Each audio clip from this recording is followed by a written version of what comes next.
Students, कैसे हैं आप सब। First of all congratulations to all of you for clearing your CMA foundation and welcome in the CMA inter. आप में से मोस्ट ऑफ द स्टूडेंट ने CMA फाउंडेशन क्लियर करके CMA इंटर में एंट्री ली है, और वे भी काफ़ी सारे स्टूडेंट ऐसे भी होंगे जिन्होंने डायरेक्ट एंट्री से CMA इंटर में एंट्री ली है।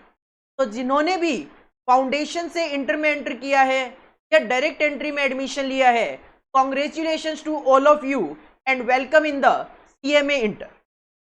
और एक बात हमेशा ध्यान रखना, always remember that your present situation is not your final destination, the best is yet to come. अगर आपने फाउंडेशन क्लियर किया है और सक्सेस हासिल की है और इंटर में आपने अब एंट्री ली है, तो CMA फाउंडेशन क्लियर करना आपका डेस्टिनेशन नहीं है। CMA inter then final clear करके CMA बनना, उसकी डिग्री आपके हाथ में आना, वो आपका डेस्टिनेशन। और अगर आपने डायरेक्ट एंट्री सिस्टम से एडमिशन लिया है तो केवल एडमिशन लेना ही हमारा टारगेट नहीं है, फाइनल डेस्टिनेशन है हमारा CMA की डिग्री हासिल करना। मेरा नाम है CA पंकज सरावगी और मैं हूं आपका CMA इंटर में ग्रुप 1 पेपर नंबर 8 जो है कॉस्ट अकाउंटिंग का ट्यूटर। तो हम यहाँ पे आज क्या डिस्कस करने वाले हैं सर? आज हम आपका जो ग्रुप 1 का पेपर नंबर 8 है कॉस्ट अकाउंटिंग, उसका केवल और केवल सिलेबस डिस्कस करने वाले हैं। मैं अगर अपना इंट्रोडक्शन दूं तो नाम जैसे मैंने पहले भी आपको बताया, myself CA Pankaj Sarawgi, I am a chartered accountant qualified in 2009 में मैंने अपना CA क्वालिफाई किया था और 2009 से ही मैं टीचिंग लाइन में हूँ। अगर मैं आपके पॉइंट ऑफ व्यू से ही बात करूँ CMA इंटर में, तो CMA इंटर में मैं 3 सब्जेक्ट टीच करता हूँ। ग्रुप 1 में paper number 8 cost accounting, group 2 में paper number 9 operation management and strategic management, and paper number 10 cost and management accounting and financial management. तो आज जो हम स्टार्ट करने जा रहे हैं अपनी जर्नी, उसमें हम आज केवल और केवल अपना कॉस्ट अकाउंटिंग का पेपर नंबर 8 जो है उसका सिलेबस डिस्कस करने वाले हैं। Only syllabus discussion. अगर मैं सबसे पहले आपके स्टडी मटेरियल पे आता हूं, तो institute of cost and management accountant of India ने सितंबर 2021 में आपके स्टडी मटेरियल को रीप्रिंट किया है। तो ये बिल्कुल लेटेस्ट आपका स्टडी मटेरियल है, सितंबर 2021 में इंस्टीट्यूट ने ये रीप्रिंट किया। और अगर मैं बात करूं सिलेबस की, कॉस्ट अकाउंटिंग पेपर नंबर 8, तो आपके सिलेबस को 3 सेक्शंस में डिवाइड किया गया है, section A, section B and section C। जो कि सेक्शन A नाम दिया गया है इंट्रोडक्शन टू कॉस्ट अकाउंटिंग को, सेक्शन B नाम दिया गया है मेथड्स ऑफ कॉस्टिंग को, और सेक्शन 3 नाम दिया गया है कॉस्ट अकाउंटिंग टेक्निक्स को। और इनकी जो वेटेज है, इंस्टीट्यूट का कहना है कि हम सेक्शन A में से आपसे 40% मार्क्स के क्वेश्चन एग्जाम में पूछेंगे। सिमिलरली सेक्शन B में से 30% और सेक्शन C में से 30% क्वेश्चन हम आपसे पूछेंगे। अगर मैं बात करूं तो आपका जो सिलेबस है, आपके सिलेबस को टोटलिटी में 6 स्टडी नोट्स में डिवाइड किया गया है। इंस्टीट्यूट ने जो कॉस्ट अकाउंटिंग का सिलेबस दिया है, उस सिलेबस को टोटलिटी में अगर मैं बात करूं तो 6 स्टडी नोट्स में आपके सिलेबस को डिवाइड किया गया है कॉस्ट अकाउंटिंग के। सर हमारा पेपर कितने मार्क्स का आता है? आपका पेपर 100 मार्क्स का होता है, और हाईएस्ट मार्क्स जो मेरे किसी स्टूडेंट के अभी तक आए हुए हैं, that is 95 marks, and I am searching for above 95। तो मेरी कोशिश ये है कि 95 का ये जो टारगेट है, ये तो अचीव हो चुका है, बट इसको अब क्रॉस करने का टारगेट है। 2 स्टूडेंट हैं जिन्होंने 95 मार्क्स अचीव किए हैं, तो हाईएस्ट जो अभी तक इस सब्जेक्ट में है दैट इज 95 मार्क्स, और मुझे उससे ज़्यादा आपसे चाहिए। तो 6 स्टडी नोट्स हैं जिनको कवर करके हम अपना कॉस्ट अकाउंटिंग का सिलेबस कंप्लीट करेंगे। और इन 6 स्टडी नोट्स को 6 चैप्टर मत समझ लेना, क्योंकि इसके अंदर काफ़ी सारे पार्ट्स किए गए हैं। तो अकॉर्डिंगली चैप्टर्स तो आपके काफी सारे हो जाएंगे। स्टडी नोट नंबर 1 जो है, इंस्टीट्यूट ने इसको 4 पार्ट में डिवाइड किया है और हमने भी यहाँ पे इसको 4 पार्ट में डिवाइड किया है। इंस्टीट्यूट की बात करें तो इंस्टीट्यूट ने इसको 4 पार्ट्स में डिवाइड किया है, तो हम भी इसको 4 पार्ट्स में डिवाइड करके चलते हैं। स्टडी नोट नंबर 1 होगा आपका इंट्रोडक्शन टू कॉस्ट अकाउंटिंग। देखो सिंपल सी बात है, जब भी किसी सब्जेक्ट को स्टार्ट किया जाता है तो उसका एक इंट्रोडक्शन जरूरी होता है कि सर अगर मेरे सब्जेक्ट का नाम है कॉस्ट अकाउंटिंग तो सर कॉस्ट क्या होता है ये भी आप जानना चाहोगे, अकाउंटिंग क्या होता है ये भी आप जानना चाहोगे, सर कॉस्ट अकाउंटिंग क्या होता है वो भी आप जानना चाहोगे। तो यहाँ पे इस स्टडी नोट नंबर 1 को 4 पार्ट्स में एनालाइज किया गया। पहला, आपको डेफिनेशंस बताई जाएगी, कॉस्ट क्या है, कॉस्ट अकाउंटिंग क्या है, इसका स्कोप बताया जाएगा कि कॉस्ट अकाउंटिंग कहाँ कहाँ पे अप्लाई होता है। आपको ऑब्जेक्टिव्स बताए जाएंगे, कॉस्ट अकाउंटिंग इस सब्जेक्ट को लाने के पीछे ऑब्जेक्टिव्स क्या है, and significance of cost accounting. Significance मतलब कॉस्ट अकाउंटिंग सब्जेक्ट की इंपॉर्टेंस क्या है इकोनॉमी के लिए।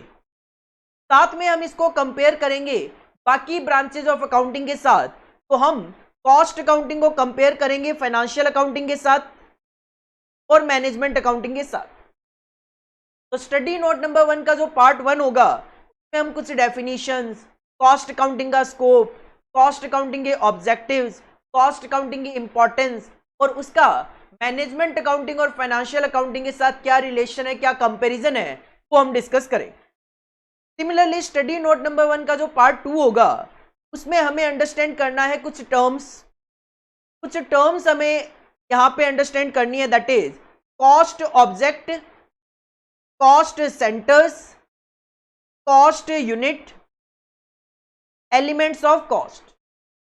जो सेकंड पार्ट होगा स्टडी नोट नंबर 1 का, उसमें हमें यह डिस्कस करना है कॉस्ट ऑब्जेक्ट क्या होता है, कॉस्ट सेंटर्स क्या होते हैं, कॉस्ट यूनिट क्या होती है। कॉस्ट ऑब्जेक्ट की अगर मैं सिंपल सी बात करूं, अगर एक मैन्युफैक्चरिंग ऑर्गेनाइजेशन कोई प्रोडक्ट बनाती है तो वो प्रोडक्ट उनके लिए कॉस्ट ऑब्जेक्ट है। अगर मैं आपको सर्विसेज प्रोवाइड करता हूं तो सर्विस जो है वो मेरे पॉइंट ऑफ व्यू से कॉस्ट ऑब्जेक्ट है। कॉस्ट सेंटर क्या होते हैं, कॉस्ट सेंटर होते हैं डिपार्टमेंट्स इन द ऑर्गेनाइजेशन। मान लो हमारी ऑर्गेनाइजेशन में एक फाइनेंशियल डिपार्टमेंट है, एक टेक्निकल डिपार्टमेंट है, एक एकेडमिक डिपार्टमेंट है, तो वो अलग अलग डिपार्टमेंट जो हैं उनको कॉस्ट सेंटर बोल दिया जाता है।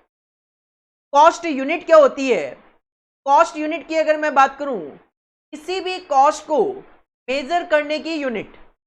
अगर मैं आपको से एग्जांपल नोट्स प्रोवाइड करता हूं और उन नोट्स के लिए मेरी कॉस्ट आती है 500 रुपीज़ की, तो सिंपली इसका मतलब मैं एक स्टूडेंट को 2 वॉल्यूम होते हैं हमारी बुक के वो प्रोवाइड करेंगे। तो अगर हम एक स्टूडेंट को हम अपना कॉस्ट अकाउंटिंग की बुक्स प्रोवाइड करते 500 रुपये की कॉस्ट आती है, तो मैं यही तो कहूँगा सर 500 रुपये पर स्टूडेंट हमारी नोट्स की कॉस्ट आती है, 500 रुपये पर स्टूडेंट हमारी नोट्स की कॉस्ट आती है। तो हमारे लिए कॉस्ट की यूनिट क्या है सर, हमारे लिए कॉस्ट की यूनिट है स्टूडेंट। स्टूडेंट कम होंगे तो कम कॉस्ट लगेगी नोट्स की, ज़्यादा होंगे तो ज़्यादा लगेगी। इसी तरीके से आप देखते हो जो लिक्विड आइटम होते हैं वो लीटर्स में मेजर किए जाते हैं, क्लोथ वगैरह मीटर्स में मेजर किए जा सकते हैं। तो ये लीटर, मीटर, स्टूडेंट, ये सब क्या होते हैं, ये सारी की सारी कहलाती है कॉस्ट यूनिट। तीसरा जो पार्ट होगा वो हम डिस्कस करेंगे क्लासिफिकेशन ऑफ कॉस्ट। ये जो क्लासिफिकेशन ऑफ कॉस्ट वाला पार्ट है ये थोड़ा बहुत आप इकोनॉमिक्स में देखकर आते हो। आपको अगर मैं थोड़ा सा हिंट दूं, आपने पढ़ा होगा सर वेरिएबल कॉस्ट क्या होती है, फिक्स्ड कॉस्ट क्या होती है, सेमी वेरिएबल कॉस्ट क्या होती है। और जो फाउंडेशन से बच्चे आए हैं उनके तो फंडामेंटल्स ऑफ अकाउंटिंग का जो सब्जेक्ट होता है उसमें लास्ट में 20 मार्क्स का कॉस्ट अकाउंटिंग का पोर्शन भी है, तो उन्होंने तो ये चीजें बेसिक में पढ़ी भी हो सकती है। बट हम यहाँ पे बिल्कुल बेसिक से इस तरीके से डिस्कशन करते हैं, ये मानते हुए डिस्कशन करते हैं आपको कुछ नहीं आता। क्योंकि अगर मैं ये एज्यूम कर लूंगा कि आपको आता है तो फिर मैं बताने में लिमिटेड हो जाऊंगा, और वो ऑफकोर्स मैं नहीं चाहता। तो हम हमेशा ये मान के चलते हैं कि बच्चे को कुछ नहीं आता, तो हम बिल्कुल बेस से पिक करते हुए चलते हैं। और चौथा जो पार्ट है स्टडी नोट नंबर 1 का, उसमें बताया गया है कि आप जब CMA बन जाते हो, आप जब कॉस्ट अकाउंटेंट बन जाते हो, आप जब सीएमए बन जाते हो, आप जब कॉस्ट अकाउंटेंट बन जाते हो, तो आपका क्या रोल होता है ऑर्गेनाइजेशंस में, वो ब्रीफली यहाँ पे डिस्कस किया गया। तो study note number 1 introduction to cost accounting को हमें 4 पार्ट्स में यहाँ पे डिस्कस करना है। इसके बाद जो स्टडी नोट नंबर 2 आपके सामने आएगा, अगर मैं स्टडी नोट नंबर 1 की बात करूं तो सर स्टडी नोट नंबर 1 जो है वो प्योर थ्योरेटिकल है आपका। इसमें आपको कोई भी प्रैक्टिकल पोर्शन नहीं देखने को मिलेगा। अब कई बार क्या होता है, हम स्टार्टिंग में आपको पहला चैप्टर, पहला स्टडी नोट करवाते हैं, तो हम इसको थ्योरेटिकल पॉइंट ऑफ व्यू से ही करवाते हैं, क्यों, है ही थ्योरी। हाँ, नो डाउट एग्जाम्पल जरूर देते हैं, बट प्रैक्टिकल क्वेश्चन तो सॉल्व नहीं करवाते, क्यों, है ही नहीं, तो करवाएंगे कहां से। कई बार बच्चा पूछता है सर क्या ये थ्योरी सब्जेक्ट है, तो आंसर इज नो। बट किसी भी प्रैक्टिकल को समझने के लिए आपको थ्योरी जरूर अंडरस्टैंड करनी पड़ेगी। जब आपने 11th क्लास में फाइनेंशियल अकाउंटिंग स्टार्ट किया था, तो मेरा सिंपल सा क्वेश्चन ये है, क्या आपने सीधा सीधा profit and loss account, trial balance, balance sheet बनाना सीख लिया था, या फिर आपको टीचर ने पहले उसका बेस समझाया, थ्योरी समझाई? तो आंसर इज सर टीचर ने बिल्कुल बेस से करवाया। पहले हमें बताया अकाउंटिंग क्या होता है, फिर बताया फाइनेंशियल अकाउंटिंग क्या होता है, डेबिट क्या होता है, क्रेडिट क्या होता है, नॉमिनल अकाउंट वगैरह क्या होता है, पर्सनल अकाउंट क्या होते हैं, ये सारी चीजें आपको बताई गई। देन उन्होंने प्रैक्टिकल पे मूव ऑन किया। तो बिल्कुल हम भी ये मान के चलते हैं कि कॉस्ट अकाउंटिंग सब्जेक्ट आपके लिए बिल्कुल नया है, तो हम बिल्कुल बेसिक से चलते हैं, ये मानते हुए आपको कुछ नहीं पता। तो सबसे पहले ऑफकोर्स हमें थ्योरी जो पार्ट है वो डिस्कस करना पड़ता है। उसके बाद जब हम स्टडी नोट नंबर 2 में मूव करते हैं, तो हम मूव कर जाते हैं अपने practical portion. Study note number 2, study note number 2 है आपका cost ascertainment, element of cost. Cost ascertainment, element of cost, as per your study material इसके 4 पार्ट्स हैं। As per your study material इसके 4 पार्ट्स हैं। Cost ascertainment, element of cost के 4 parts हैं। जैसे accounts में आप पे अकाउंटिंग स्टैंडर्ड्स अप्लाई होते हैं, बिल्कुल वैसे ही कॉस्ट अकाउंटिंग में कॉस्ट अकाउंटिंग स्टैंडर्ड्स अप्लाई होते हैं। तो ये जो स्टडी नोट नंबर 2 है, ये टोटली आपका 4 कॉस्ट अकाउंटिंग स्टैंडर्ड्स पे डिपेंडेंट है। पहला चैप्टर होगा आपका material cost, that is cost accounting standard 6 होगा। Then next one is employee cost, that is cost accounting standard 7। Next will be direct expenses, cost accounting standard 10, और overheads, that is cost accounting standard 3। तो 4 parts में इस topic को divide कर दिया। Simple अगर मैं कहूं तो sir these are the element of cost. अगर मैं आपसे सिंपल एक क्वेश्चन पूछूं कि सर किसी प्रोडक्ट को बनाने के लिए मेनली क्या क्या खर्चे होते हैं, किसी प्रोडक्ट को बनाने के लिए मेनली क्या क्या खर्चे होते हैं, तो सर आंसर है डायरेक्ट नेचर के खर्चे होते हैं या इनडायरेक्ट नेचर के खर्चे होते हैं। डायरेक्ट नेचर के खर्चे होते हैं या फिर इनडायरेक्ट नेचर के खर्चे होते हैं, दोनों तरीके के होते हैं। सर ये जो मटेरियल कॉस्ट है, this is nothing direct material. Employee cost is nothing direct employee. Direct expenses मतलब मटेरियल और एम्प्लॉई कॉस्ट के अलावा कोई डायरेक्ट नेचर का खर्चा, लाइक कैरीज इनवर्ड लाइक। और ओवरहेड्स का मतलब होता है इनडायरेक्ट नेचर के खर्चे। तो सिंपली ये जो स्टडी नोट नंबर 2 है, ये आपसे एलिमेंट ऑफ कॉस्ट का डिस्कशन करता है कि किसी भी प्रोडक्ट की कॉस्ट में आपको ये 4 तरीके के खर्चे देखने को मिलेंगे कि किस तरीके से कैलकुलेट किए जाते हैं, क्या इन पे रूल्स, रेगुलेशंस, प्रोविजंस अप्लाई होते हैं कॉस्ट अकाउंटिंग स्टैंडर्ड्स के, वो सारे के सारे हमें स्टडी नोट नंबर 2 में डिस्कस करने हैं। इसके बाद स्टडी नोट नंबर 3 जो है, उसका तो नाम ही है cost accounting standard. Study note number 3 जो है, इसका तो नाम ही है कॉस्ट अकाउंटिंग स्टैंडर्ड्स। एक्चुअल में जो स्टडी नोट नंबर 2 है, उसमें ये 4 अकाउंटिंग स्टैंडर्ड्स डिटेल्स में डिस्कस किए गए, बट स्टडी नोट नंबर 3 जो है उसमें ब्रीफली डिस्कशन किया गया। अगर मैं स्टडी नोट नंबर 2 की मैं बात करूं तो सर ये थ्योरी प्लस प्रैक्टिकल चलता है। टी का मतलब थ्योरी, पी का मतलब प्रैक्टिकल। आपको most of the questions exam में इन टॉपिक में से प्रैक्टिकल देखने को मिलेंगे, बट ऐसा नहीं कहूंगा कि थ्योरी क्वेश्चन बनता नहीं है, बनता है और एग्जाम में पूछा भी जा सकता है। लेकिन फिर से अगर मैं स्टडी नोट नंबर 3 पे आता हूं तो कॉस्ट अकाउंटिंग स्टैंडर्ड इसका नाम है। और सर ये प्योर थ्योरी है। कॉस्ट अकाउंटिंग स्टैंडर्ड जो चैप्टर है स्टडी नोट नंबर 3, इसको 3 पार्ट में डिवाइड किया गया है। और वो 3 पार्ट क्या है sir? Preface to cost accounting standard, मतलब कॉस्ट अकाउंटिंग स्टैंडर्ड क्या होते हैं, कौन इश्यू करता है, ये सारी चीजें आपको प्रीफेस में बताई जाती है।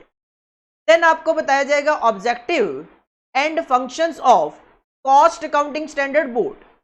कॉस्ट अकाउंटिंग स्टैंडर्ड इश्यू करता है CASB, that is cost accounting standard board है अलग से, उसकी रिस्पॉन्सिबिलिटी है कॉस्ट अकाउंटिंग स्टैंडर्ड्स वगैरह की ड्राफ्टिंग करना, बनाना। तो उनके क्या ऑब्जेक्टिव हैं, क्या फंक्शंस हैं कॉस्ट अकाउंटिंग स्टैंडर्ड को बनाते वक्त, वो यहाँ पे बताए जाएंगे। इसके अलावा 1 से लेकर 24 तक कॉस्ट अकाउंटिंग स्टैंडर्ड्स हैं, वो यहाँ पे ब्रीफली डिस्कस किए गए। तो cost accounting standards 1 to 24 as issued by the, कौन इश्यू करता है cost accounting standard? Sir institute of cost accountants of India. Institute of cost accountants of India, CAS that is cost accounting standards issue करता है। 24 cost accounting standards हैं, जिसमें से 4 आपको study note number 2 में डिटेल में देखने को मिल जाएंगे। तो बाकी की अगर मैं बात करूं तो यहाँ पे थ्योरेटिकली केवल उसका नाम, हर एक का ऑब्जेक्टिव, ये सारी चीजें डिस्कस की गई है। तो थ्योरी है स्टडी नोट नंबर 3। इसके बाद जब आप स्टडी नोट नंबर 4 में आते हो तो स्टडी नोट नंबर 4 का नाम रखा गया है कॉस्ट बुक कीपिंग। अगर आपको याद हो बुक कीपिंग, जैसे ही बुक कीपिंग माइंड में आए सर जर्नल एंट्रीज माइंड में आ जानी चाहिए, अकाउंटिंग माइंड में आ जानी चाहिए। लेकिन यहाँ पे फाइनेंशियल बुक कीपिंग नहीं, यहाँ पे ये कॉस्ट की बुक कीपिंग होती है। जैसे आप फाइनेंशियल अकाउंटिंग में जर्नल एंट्रीज करते हो, लेजर्स बनाते हो, बैलेंस शीट वगैरह बनाते हो, प्रॉफिट एंड लॉस अकाउंट वगैरह बनाते हो, वैसे कॉस्ट अकाउंटिंग में भी ये सारे काम हो सकते हैं। तो इस टॉपिक को नाम दिया गया कॉस्ट बुक कीपिंग। कॉस्ट की बुक किस तरीके से मेंटेन की जाए, कॉस्ट की बुक कैसे रखी जाए, कैसे मेंटेन की जाए, तो टॉपिक को नाम दे दिया गया कॉस्ट बुक कीपिंग। लेकिन ये जो कॉस्ट बुक कीपिंग है, इसको फर्दर 6 पार्ट्स में डिवाइड कर दिया गया। इसको फर्दर 6 पार्ट्स में डिवाइड कर दिया गया। और वो 6 पार्ट्स क्या हैं sir? Cost accounting records, ledgers and cost statement. Simple सी मैं बात करूं, ये जो टॉपिक होता है इसको हम नॉर्मली कॉस्ट शीट बोल दिया करते हैं। मतलब एक प्रोडक्ट की कॉस्ट कैलकुलेट करने के लिए हम एक स्टेटमेंट बनाते हैं, तो बस उसको नाम दे दिया गया कॉस्ट शीट। इसके अलावा जब हम कॉस्ट अकाउंटिंग मेंटेन करते हैं तो items excluded from cost and normal and अब नॉर्मल आइटम्स ऑफ कॉस्ट। तो एक्चुअल में फाइनेंशियल अकाउंटिंग में ब्रॉडली आइटम्स को कंसिडर किया जाता है। जैसे फाइनेंशियल अकाउंटिंग मेंटेन करते वक्त जब आप प्रॉफिट एंड लॉस अकाउंट बनाते हो, उसमें गुडविल भी राइट ऑफ कर देते हो। अब मेरा क्वेश्चन ये होता है सर, क्या गुडविल राइट ऑफ करना is related to product, is related to any service? Answer is no. तो कुछ ऐसे एक्सपेंसेस आपको यहाँ पे देखने को मिलेंगे जो फाइनेंशियल अकाउंटिंग में भी आप कवर करते हो, बट कॉस्ट अकाउंटिंग में वो एक्सक्लूड किए गए। तो वो भी हम मेनली कॉस्ट शीट में ही डिस्कस कर लिया करते हैं। इसके बाद आप यहाँ पे 2 सिस्टम होते हैं कॉस्ट बुक कीपिंग के, एक होता है नॉन इंटीग्रेटेड सिस्टम और एक होता है integrated system. Cost book keeping that is cost accounting को मेंटेन करने के, कॉस्ट की जर्नल एंट्रीज करने के 2 सिस्टम होते हैं। एक होता है नॉन इंटीग्रेटेड और एक होता है इंटीग्रल अकाउंट्स या इंटीग्रेटेड सिस्टम ऑफ अकाउंटिंग, वो हमें यहाँ पे डिस्कस करना है। इसके अलावा होता क्या है, जब एक organization non integrated system follow करती है, आप नाम से आइडिया लगाने की कोशिश करो। सर इंटीग्रेटेड का मतलब होता है एकता, इंटीग्रेटेड का मतलब होता है एकता, एकजुट होकर। तो नॉन का मतलब होता है अलग अलग। तो जब नॉन इंटीग्रेटेड अकाउंटिंग मेंटेन की जाती है तो एक ऑर्गेनाइजेशन क्या करती है, 2 बुक्स मेंटेन करती है, अकाउंटिंग की 2 बुक्स मेंटेन करती है। अगर ट्रांजैक्शन होता है एक, और अगर वो एक ट्रांजैक्शन फाइनेंशियल अकाउंटिंग के लिए भी रेलिवेंट हो और कॉस्ट अकाउंटिंग के लिए भी रेलिवेंट हो, तो ट्रांजैक्शन तो एक बट उसकी एंट्री 2 की जाएगी, एक एंट्री फाइनेंशियल अकाउंटिंग के अकॉर्डिंगली और एक कॉस्ट अकाउंटिंग के अकॉर्डिंगली। और जैसा कि मैंने अभी अभी आपको कहा, काफी सारे ऐसे एक्सपेंसेस हो सकते हैं जो फाइनेंशियल अकाउंटिंग में आते हैं बट कॉस्ट अकाउंटिंग में नहीं आते। गुडविल का एग्जांपल मैंने आपको दिया, गुडविल रिटर्न ऑफ का। तो इससे क्या होता है, जब organization non integrated system maintain करेगी तो आपको कॉस्ट अकाउंटिंग के प्रॉफिट और फाइनेंशियल अकाउंटिंग के प्रॉफिट दोनों में डिफरेंस देखने को मिलता है। तो हम यहां पे रिकॉन्सिलिएशन करते हैं। सर कॉस्ट अकाउंटिंग रिकॉर्ड्स और फाइनेंशियल अकाउंट्स का रिकॉन्सिलिएशन करते हैं। जैसे आप 11th क्लास में BRS बनाते हो, बैंक रिकॉन्सिलिएशन स्टेटमेंट, बिल्कुल वैसे ही हम यहाँ पे फाइनेंशियल अकाउंटिंग और कॉस्ट अकाउंटिंग के रिकॉर्ड्स का रिकॉन्सिलिएशन देखेंगे। इसके अलावा कुछ सर्विसेज यहाँ पे कवर की गई है, infrastructure, educational, health care and port service. तो ये हो गया पार्ट सर्विस का। मेनली जो अभी तक ये जो पूरा पार्ट आप देख रहे हो, 5 पार्ट, ये है मैन्युफैक्चरिंग से रिलेटेड। तो लास्ट में एक कॉस्ट बुक कीपिंग में सर्विस का पार्ट भी ऐड कर दिया गया। तो ये 6 पार्ट्स हैं तो स्टडी नोट नंबर 4 में यहाँ पे आपके कवर किए गए। सर प्रैक्टिकल है कि थ्योरी? तो अगर मैं बात करूं तो मेनली इसमें से आपको एग्जाम पॉइंट ऑफ व्यू से प्रैक्टिकल क्वेश्चन देखने को मिलता है। मेनली आपको एग्जाम में इसमें से प्रैक्टिकल क्वेश्चन देखने को मिलता है। इसके बाद जब हम मूव करते हैं स्टडी नोट नंबर 5, तो स्टडी नोट नंबर 5 का नाम है मेथड्स ऑफ कॉस्टिंग। मेरा एक सिंपल सा क्वेश्चन आपसे ये है कि एक कंपनी ये डिजिटल पेन बनाती है, और एक कंपनी ये बोटल्स बनाती है। मेरा क्वेश्चन सिंपल सा आपसे ये है कि क्या दोनों की कॉस्ट कैलकुलेशन का तरीका सेम होगा? एक कंपनी बनाती है स्टील बोटल्स और एक कंपनी बनाती है ये डिजिटल पेन, क्या दोनों की कॉस्ट कैलकुलेशन का तरीका सेम होगा? Sir answer is no. इनके अलग तरीके के खर्चे हैं, बोतल बनाने वाली कंपनी के अलग तरीके के खर्चे हैं। तो अगर आपको पूरी की पूरी इंडस्ट्री की नॉलेज करनी हो कि सर इस कंपनी की कॉस्ट, मतलब इस मैन्युफैक्चरिंग इंडस्ट्री की कॉस्ट कैसे कैलकुलेट हो, इस इंडस्ट्री की कॉस्ट कैसे कैलकुलेट हो, फार्मा वालों की कैसे कैलकुलेट हो, सर्विस वालों की कैसे कैलकुलेट हो, तो हमें यहाँ पे काफ़ी सारे मेथड्स ऑफ कॉस्टिंग बताए गए हैं कि हर एक के केस में अलग अलग तरीके से कॉस्ट कैसे कैलकुलेट की जाए। और इस सीक्वेंस में मेथड ऑफ कॉस्टिंग को 5 पार्ट में यहाँ पे डिवाइड किया गया।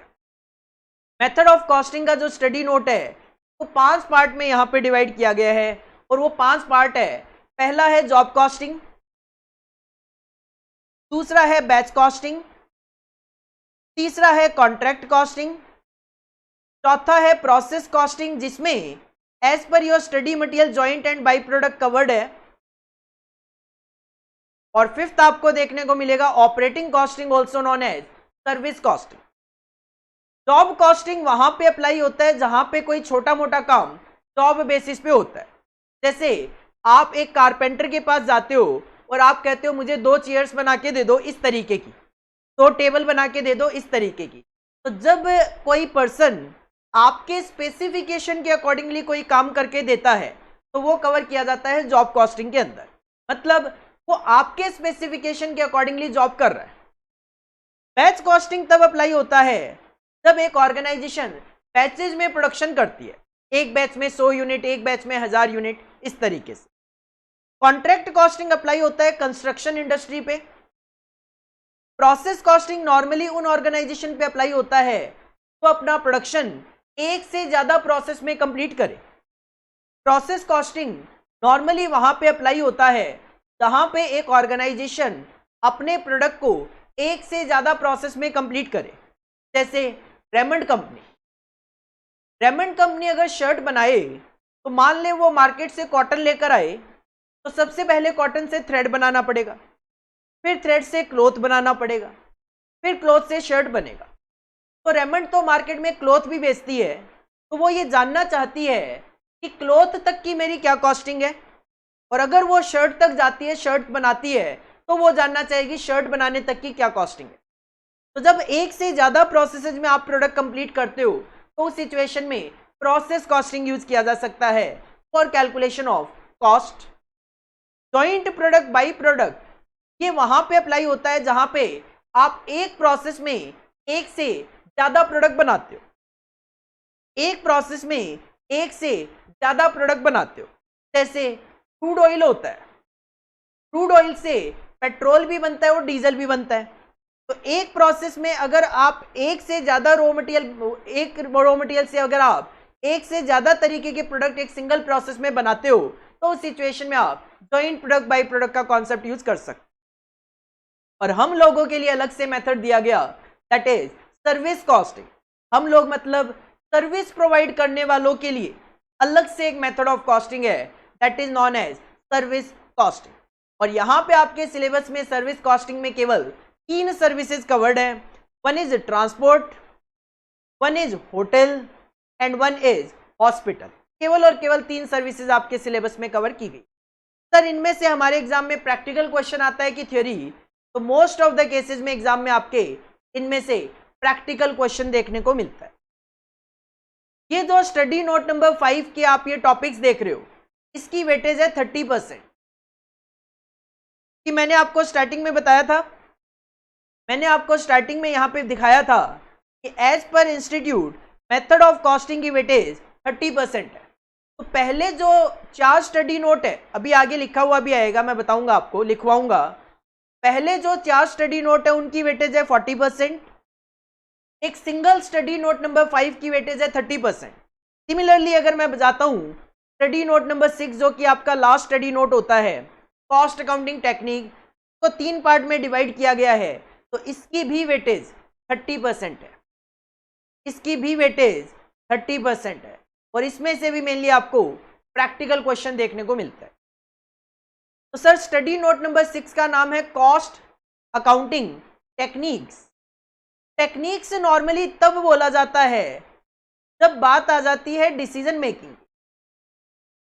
जब तक आप केवल और केवल कैलकुलेशन करते हो, जब तक आप केवल और केवल कैलकुलेशन करते हो तो बोला जाता है मेथड्स। लेकिन जब आपको लेने होते हैं डिसीजन तो उस सिचुएशन में उनको बोला जाता है टेक्निक। तो वो तरीके जो कॉस्ट की कैलकुलेशन में हेल्प करेंगे उनको बोला जाता है मेथड्स ऑफ कॉस्टिंग, और वो तरीके जो डिसीजन मेकिंग में हेल्प करेंगे उनको बोला जाता है टेक्निक्स। 3 टेक्निक्स हैं यहाँ पे sir. One is marginal costing, one is standard costing and variance analysis, and one is budgets and budgetary control.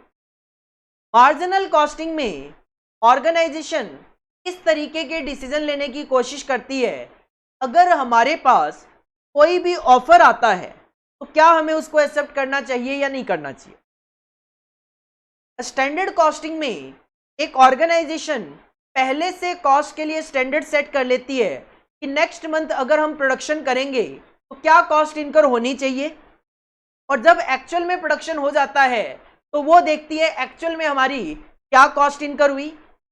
Then उनको कंपेयर किया जाता है, अकॉर्डिंगली डिफरेंस निकाला जाता है कि हमने जो कॉस्ट डिसाइड की थी वो ये थी, एक्चुअल में कॉस्ट ये आई, तो जो भी डिफरेंस होता है उसको बोला जाता है वेरिएंस। और देन उस डिफरेंस का एनालिसिस किया जाता है कि ये डिफरेंस क्यों है, अकॉर्डिंगली उस पर रेमेडियल एक्शन लिए जाते हैं।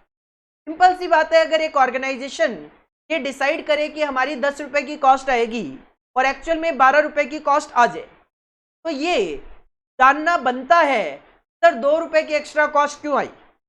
और अगर इंप्रूवमेंट पॉसिबल है, करेक्शन पॉसिबल है, रेमेडियल एक्शन पॉसिबल है, तो उस पर एक्शन लेकर उस कॉस्ट को कम करने की कोशिश करो, कंट्रोल करने की कोशिश करो। इसके अलावा ऑर्गेनाइजेशन बनाती है वेरियस टाइप्स ऑफ बजट्स, और उन बजट्स के बेसिस पे अपनी एक्टिविटीज को कंट्रोल करने की कोशिश करती है। सिंपल सी बात है, अगर आपका बजट नहीं होगा कि अगले महीने कितना प्रोडक्शन करना है, तो क्या प्रोडक्शन करते रहोगे? Sir answer is no. Production is dependent upon sales. Market में हमारी क्या सेल्स होगी के अकॉर्डिंगली तो प्रोडक्शन करूंगा। नो डाउट मेरे पास मशीनें हैं जिन पे मैं 1 लाख यूनिट बना सकता हूं, बट मार्केट में चल रहा है रिसेशन और मार्केट में केवल 40,000 यूनिट बिक सकती है, क्या 1 लाख बना के छोड़ दूं? Answer is no. तो ऑर्गेनाइजेशन क्या करती है, पहले से ही बजट्स बना लेती है अपनी एक्टिविटीज का, कितना बिकेगा, कितना बनाएंगे, इन सब चीजों को बजट बनाकर एक तरीके से एस्टिमेट कर लिया जाता है ताकि हम अपनी एक्टिविटीज को कंट्रोल कर सके, उसके आसपास का ही प्रोडक्शन और सेल्स वगैरह हम मेंटेन कर सके। These are the 6 study notes जो कि हमें अपने कॉस्ट अकाउंटिंग में 100 मार्क्स के लिए कवर करना है। ये तो हुआ आपका syllabus as per your institute study material. अब हम इसको अपनी क्लासेस में कैसे डिस्कस करने वाले हैं, अपनी क्लासेस में हम इसको किस तरीके से डिस्कस करने वाले हैं। देखो, एक तो हम इसको सीक्वेंशियली ही डिस्कस करने वाले हैं, सीक्वेंस हम चेंज नहीं करेंगे। सबसे पहले study note number 1, then study note number 2, then 3, 4, 5, 6, ये तो आपका सीक्वेंस में चलेगा, किसी भी तरीके का कोई सीक्वेंस चेंज नहीं किया जाएगा। इसके बाद अगर मैं बात करूं तो ये जो 100 मार्क्स है उसमें 6 स्टडी नोट, जैसा कि मैं पहले ही बता चुका हूं। तो पहला स्टडी नोट है, इसमें 4 पार्ट्स हैं। Study note number 1 introduction to cost accounting के ये 4 पार्ट्स हैं, तो हम इसको 4 पार्ट्स में ही डिस्कस करने वाले हैं। Part 1, part 2, part 3 and part 4, बिल्कुल सिमिलर तरीके से डिस्कशन करने वाले हैं। इसके बाद ये जो कॉस्ट एसेटमेंट है, एलिमेंट ऑफ कॉस्ट, इसको भी थोड़ा सा इजी बनाने के लिए मैंने इसके भी थोड़े पार्ट्स कर दिए।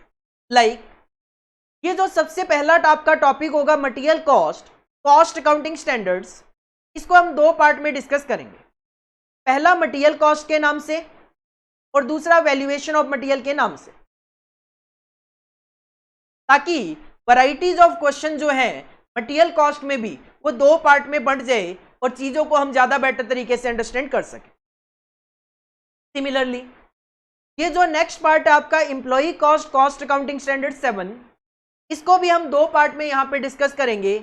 एक employee cost, cost accounting standard 7 के नाम से और एक एम्प्लॉय टर्नओवर के नाम से। अगेन जो वैरायटीज ऑफ क्वेश्चंस हैं वो दोनों में अलग अलग तरीके की हो जाएगी, चीजों को समझना हमारे लिए ज्यादा बेटर हो जाएगा। इसके बाद तो नेक्स्ट पार्ट होगा डायरेक्ट एक्सपेंस CS 10, वो हम डायरेक्ट एक्सपेंस CS 10 के नाम से ही डिस्कस करेंगे, कोई चेंज नहीं।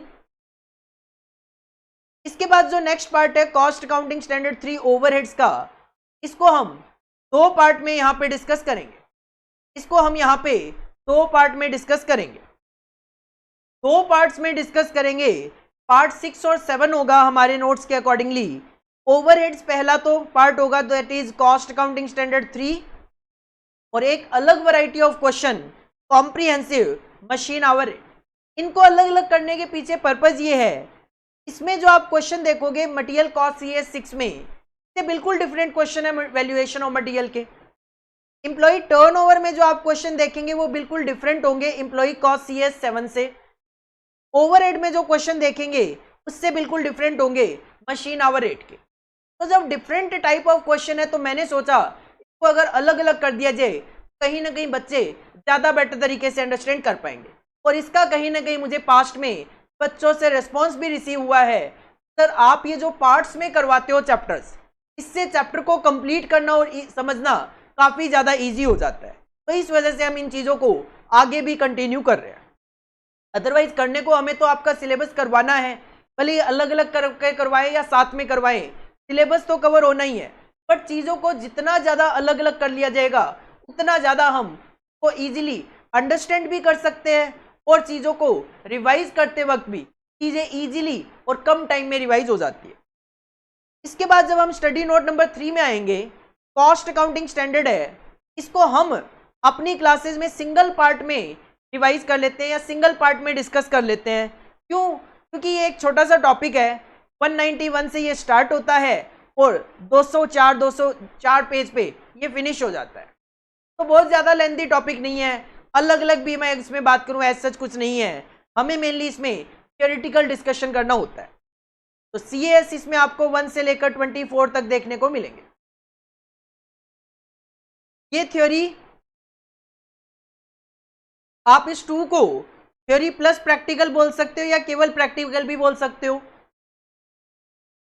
थर्ड आपका थ्योरी रहेगा। तो स्टडी नोट नंबर 4 है, इसको ध्यान से देखना। कई बार बच्चों को इसमें डाउट होता है कि सर हमारे सिलेबस में तो गिवन है 6 पार्ट्स और मैं इसको कंप्लीट करवा देता हूं 4 पार्ट्स में। तो कई बार बच्चों को ये लगता है कि सर क्या हमारे सिलेबस के अकॉर्डिंगली कंप्लीशन हो रहा है कि नहीं हो रहा। बिल्कुल हो रहा है बेटा। कैसे, मैं क्लियर करता हूं। स्टडी नोट नंबर 4 होगा हमारा कॉस्ट बुक कीपिंग, इसमें कोई इश्यू नहीं है। अब as per institute study material इन्होंने cost accounting records, ledgers, cost statement और item excluded from cost and normal and abnormal item of cost, इन दोनों को अलग अलग शो किया है। जबकि हम क्या करते हैं, इन दोनों पार्ट को एक साथ डिस्कस कर लेते हैं कॉस्ट शीट के चैप्टर के नाम से। कॉस्ट शीट के चैप्टर के नाम से हम इसको डिस्कस कर लेते हैं। इसके बाद अगर मैं बात करूं नॉन इंटीग्रेटेड अकाउंटिंग, ये हम अलग से ही एक पार्टली डिस्कशन करते हैं नॉन इंटीग्रेटेड अकाउंट्स। इसके बाद इंटीग्रल अकाउंट्स जो है उसको भी हम अलग से डिस्कस करते हैं, इंटीग्रेटेड अकाउंट्स। देन जो रिकॉन्सिलिएशन है उसको भी हम अलग से रिकॉन्सिलिएशन के नाम से डिस्कस करते हैं। इसके बाद बच्चों को ये लगता है सर हमारा ये वाला पार्ट रह गया, infrastructure, educational, health care and port services. Actual में हुआ क्या, यहां पे कॉस्ट बुक कीपिंग के टाइम पे भी आपको ये सर्विसेज बता दी गई। देन जब मेथड्स ऑफ कॉस्टिंग की बात आई तो यहां पे सर्विस कॉस्टिंग का टॉपिक अलग से दिया हुआ है। तो एक्चुअल में एक ही चीज को दो दो जगह पढ़ने से बेटर ये होता है कि उस चीज को एक जगह पढ़ा जाए। तो एक्चुअल में ये वाला जो पार्ट है आपका infrastructure, educational, health care, port services वाला पार्ट, ये आपका जब हम मेथड ऑफ कॉस्टिंग का सर्विस कॉस्टिंग का पार्ट पढ़ते हैं उसके अंदर कवर हो जाते हैं। ये जितने भी क्वेश्चन आपके पास इस टॉपिक में गिवन है वो सारे के सारे क्वेश्चन हम यहाँ पे सर्विस कॉस्टिंग में कवर कर लेते हैं। तो घबराने की बिल्कुल जरूरत नहीं है, आपका 100% सिलेबस हम कवर करवा रहे हैं। इसके बाद हम मूव करते हैं अगर study note number 5 method of costing पे, तो यहाँ पे पार्ट है 1, 2, 3, 4 और 5, बट मैंने इसको 7 पार्ट्स में डिवाइड किया है। तो बिल्कुल ऐसा भी नहीं है कि मैं आपको कुछ फालतू पढ़ा रहा हूँ, नहीं, फालतू पढ़ाने का बिल्कुल शौक नहीं है। तो हमारे सिलेबस में होगा वही हम डिस्कशन करेंगे। तो सर पहला पार्ट तो सेम है जॉब कॉस्टिंग, दूसरा पार्ट सेम रहेगा अपना बैच कॉस्टिंग, तीसरा पार्ट अपना सेम रहेगा कॉन्ट्रैक्ट कॉस्टिंग, चौथा पार्ट जो है ध्यान देना इन्होंने क्या किया, process costing, joint and by product. अब मैं क्या करता हूं, प्रोसेस कॉस्टिंग में 2 अलग अलग वैरायटीज ऑफ क्वेश्चंस है, तो हम इसको 2 पार्ट में डिस्कस करते हैं। एक तो प्रोसेस कॉस्टिंग के नाम से, एक प्रोसेस कॉस्टिंग का ये जो पार्ट है इतना सा, इसी में एक अलग वैरायटी होती है that is known as equivalent production. ये कॉन्सेप्ट तब अप्लाई होगा जब हमारे पास वर्क इन प्रोग्रेस का ओपनिंग क्लोजिंग बैलेंस देखने को मिले, तब हमारे सामने एक इक्विवेलेंट प्रोडक्शन कॉन्सेप्ट अराइज होता है। और जो जॉइंट प्रोडक्ट बाई प्रोडक्ट है उसको भी मैंने अलग किया है क्योंकि इसमें डिफरेंट वैरायटीज ऑफ क्वेश्चन आपको देखने को मिलते हैं। लास्ट पार्ट सेम रहेगा अपना सर्विस कॉस्टिंग का, सर्विस कॉस्टिंग। तो ना ज्यादा करवाएंगे ना कम करवाएंगे, as per your syllabus 100% syllabus cover हम यहाँ पे करेंगे। के बाद लास्ट स्टडी नोट है हमारा cost accounting techniques as per our study material. Sir 3 part है, marginal costing, standard costing and variance analysis and budgets and budgetary control. लेकिन मैं आपको यहाँ पे इसको 5 पार्ट्स में कवर करवाने वाला हूँ क्योंकि जो पहला पार्ट है मार्जिनल कॉस्टिंग, इसमें 3 अलग अलग वैरायटीज ऑफ क्वेश्चंस है। तो एक पार्ट तो हम मार्जिनल कॉस्टिंग के नाम से ही डिस्कस करेंगे, दूसरी जो वैरायटी ऑफ क्वेश्चन है वो है मार्जिनल वर्सेस अब्जॉर्प्शन कॉस्टिंग के कंपैरिजन। 2 टेक्निक्स होती है कॉस्ट मेंटेन करने के, मार्जिनल एंड अब्जॉर्प्शन। तो सर मार्जिनल कॉस्टिंग में कैसे प्रॉफिट कैलकुलेट हो, अब्जॉर्प्शन कॉस्टिंग में कैसे प्रॉफिट कैलकुलेट हो, वो हम डिस्कस करेंगे। और एक अलग से वैरायटी ऑफ क्वेश्चन की factor, also non age limiting factor, जब एक ऑर्गेनाइजेशन के पास रिसोर्सेज की कमी होती है तो उस सिचुएशन में वो अपने रिसोर्सेज को किस तरीके से यूटिलाइज करे कि ऑर्गेनाइजेशन को maximum to maximum profit generate हो, वो हम की फैक्टर में डिस्कस करेंगे। इसके बाद जो 2 पार्ट है as per your study material वैसे ही हम डिस्कस करने वाले हैं the standard costing and variance analysis and budgets and budgetary control. और जैसा कि मैं आपको पहले भी 2 बारी बोल चुका हूं कि इंस्टीट्यूट ने मार्किंग हमें बताई है कि section A introduction to cost accounting, sir जो सेक्शन ए है में 4 स्टडी नोट कवर्ड है, स्टडी नोट नंबर 1 से लेकर 4, उसमें से आपके एग्जाम में 40% मार्क्स के क्वेश्चन पूछे जाएंगे। स्टडी नोट नंबर 5 में से 30% और स्टडी नोट नंबर 6 में से 30%, मतलब 2 स्टडी नोट तो 60% वेटेज ले गए और बचे हुए 4 की वेटेज 40% है। तो ये हमारा सिलेबस है। और जैसा कि मैंने पहले भी आपको कहा, अभी तक हाईएस्ट जो मार्क्स है मेरे किसी स्टूडेंट के इस सब्जेक्ट में, that is 95 marks of 2 students. इसके बाद काफी अच्छी परफॉर्मेंस है बच्चों की, कॉन्ग्रेचुलेशंस टू दीज ऑल। और हमें उम्मीद है आप भी इसी तरीके की हमें परफॉर्मेंस देंगे और मैं वेट कर रहा हूं, first row is waiting for your name. अगर आपने ध्यान से यहाँ पे देखा हो, पहली लाइन मैंने यहाँ पे ब्लैंक छोड़ी हुई है आपका नाम लिखने के लिए, एंड इसके लिए wishing you all the best. तो ये हमारा सिलेबस है। As per your study material क्या सिलेबस है वो मैंने आपके साथ डिस्कस किया। साथ में मैंने आपको ये भी क्लियर किया कि हम अपनी क्लासेस में इस सिलेबस को किस तरीके से कवर करने वाले हैं। अगर इसमें से कॉपी करने की मैं बात करूं, अगर मैं इसमें से कॉपी करने की बात करूं तो सबसे पहले तो आप हेडिंग पुट कर लीजिए टीएमए इंटर। सबसे पहले आप हेडिंग पुट कीजिए टीएमए इंटर। ग्रुप 2 ग्रुप होते हैं आपके सिलेबस में, ग्रुप 1 और ग्रुप 2। 4 पेपर ऑलरेडी फाउंडेशन में हो चुके होते हैं, पेपर 1 2 3 4। तो इंटर में पेपर की नंबरिंग स्टार्ट होती है पेपर नंबर 5 से। पेपर नंबर 5 होता है फाइनेंशियल अकाउंटिंग, 6 होता है लॉ एंड एथिक्स, 7 होता है डायरेक्ट टैक्सेशन, 8 होता है अपना कॉस्ट अकाउंटिंग। सिमिलरली ग्रुप 2 में भी आपको 4 पेपर्स देखने को मिलेंगे। तो हेडिंग पुट करो ग्रुप 1, ग्रुप 1 पेपर नंबर 8 और पेपर का नाम लिख low cost accounting. Paper number 8 paper का नाम लिख लो कॉस्ट अकाउंटिंग। इसके बाद साथ में लिख लीजिए कि सर टोटलिटी में 6 स्टडी नोट्स हमें कवर करने हैं और हमारा जो पेपर है इसकी वेटेज 100 मार्क्स की है। इवन जितने भी आपके सीएमए इंटर में पेपर हैं, 8 पेपर्स हैं, सबकी वेटेज 100 मार्क्स की रहेगी।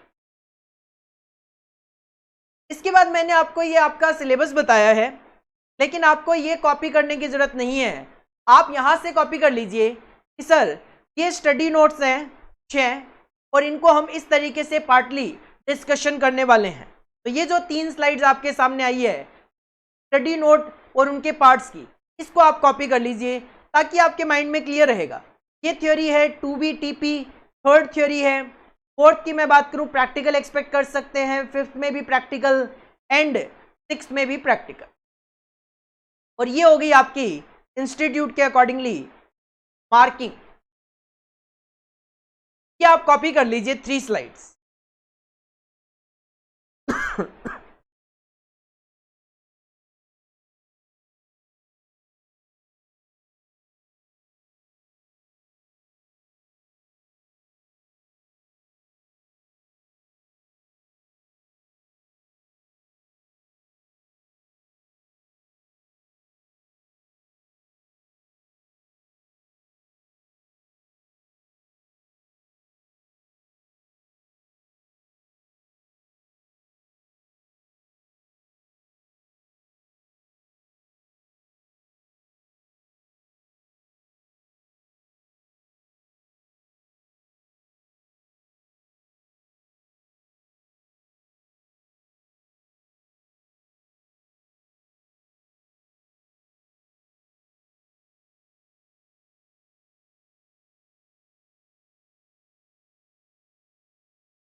इंस्टीट्यूट ने तो अपने अकॉर्डिंगली वेटेज में ये बताया है कि स्टडी नोट नंबर 1 से लेकर 4 तक 40%, 5 30% और 6 30%। पर जब हम एक एक टॉपिक पिक करेंगे तो मैं आपको ये भी इंडिविजुअल बेसिस पे बताता जाऊंगा साथ के साथ, जब हम अपने चैप्टर्स एक एक करके पिक करेंगे तब, कि कॉस्ट शीट की नॉर्मली आपके एग्जाम में क्या वेटेज रहती है, नॉन इंटीग्रेटेड की क्या वेटेज रहती है। तो अकॉर्डिंगली ये जो पार्ट्स हैं इनकी भी मैं आपको जैसे जैसे टॉपिक करवाऊंगा, हर चैप्टर की पहली क्लास में आपको ये बताया जाएगा कि कौन से पार्ट की क्या वेटेज है।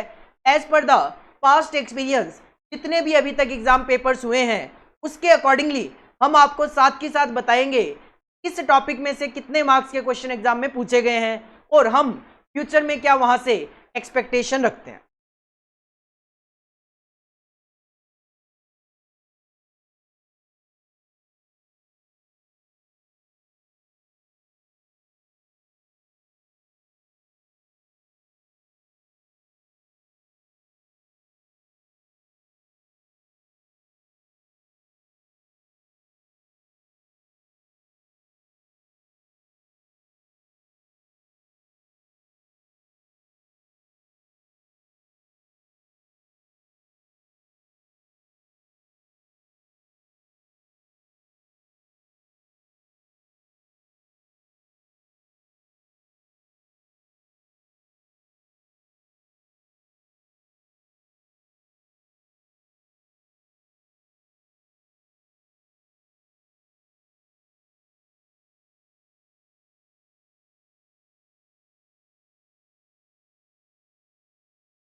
तो आज का जो सेशन था वो आपके साथ केवल और केवल एक सिलेबस डिस्कशन पर्पस था कि आपका जो पेपर नंबर 8 है कॉस्ट अकाउंटिंग, उसका as per institute study material क्या सिलेबस है और हम उसको किस तरीके से अपनी क्लासेस में कवर करने वाले हैं।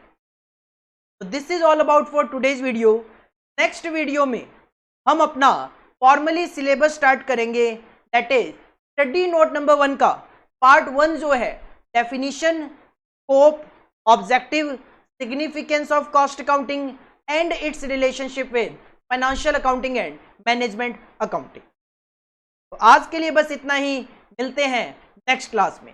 Thank you, all the best.